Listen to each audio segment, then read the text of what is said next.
start with you, with Genevieve. After so long playing Mon Mothma, you finally get to shot her big moment, leaving the Senate. What do you remember most about filming that scene? Well, first of all, you're from Spain, so I have to acknowledge that we filmed that in Valencia.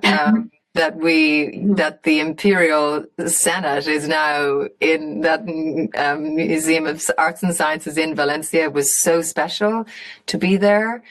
I remember those buildings. I remember running across the rooftops.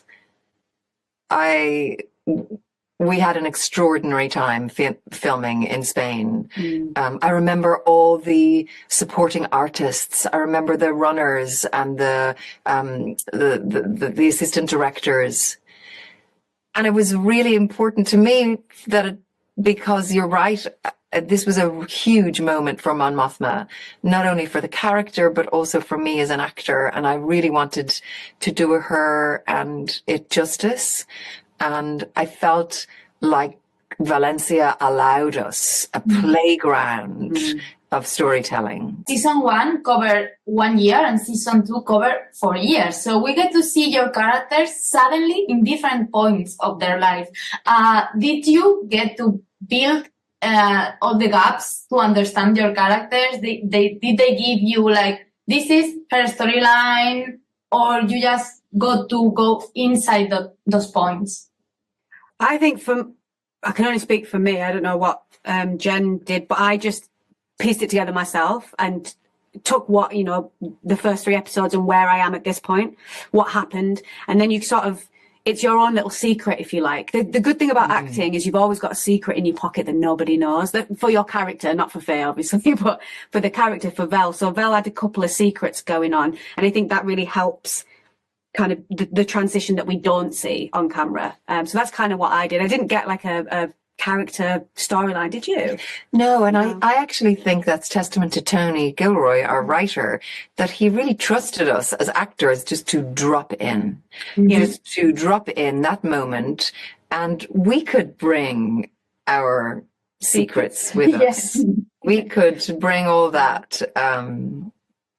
But yeah, it was an amazing way to work, to get to drop into isolated moments and yet then drive through as a character. It's quite unique, I think, for me anyway. Yeah. Because it has to be very rich, but it's maybe, you've not seen this character for, like you say, a year or whatever it might be.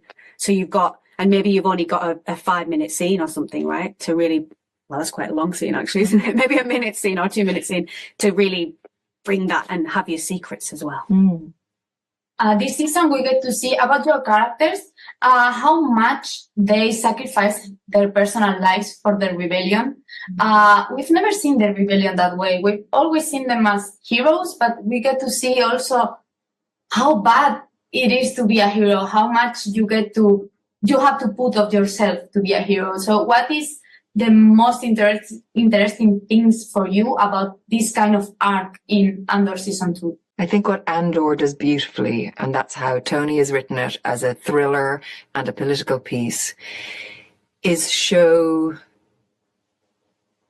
that it is beautifully human, that it's not just black versus white or good versus bad, that it's the courage of ordinary people to get together that can make a difference, and that it's a story about courage, that my courage might have to be different, that Mon's courage might have to be different than Vel's courage, but that it takes both of them, that it takes every type of courage in order to make a difference.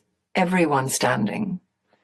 Yeah, I think everyone has to sacrifice, and everyone will inevitably lose something in order to gain the bigger picture, if you like. I think personal sacrifice is inevitable, and it is a tapestry of courage, like Jen said, that weaves together in order to create the final kind of push, to go to the place that everyone's fighting for. But I think you're right. I think it's unique for a series or a piece to examine sacrifice and how dangerous and courageous and frightening maybe, and brave and painful. brutal.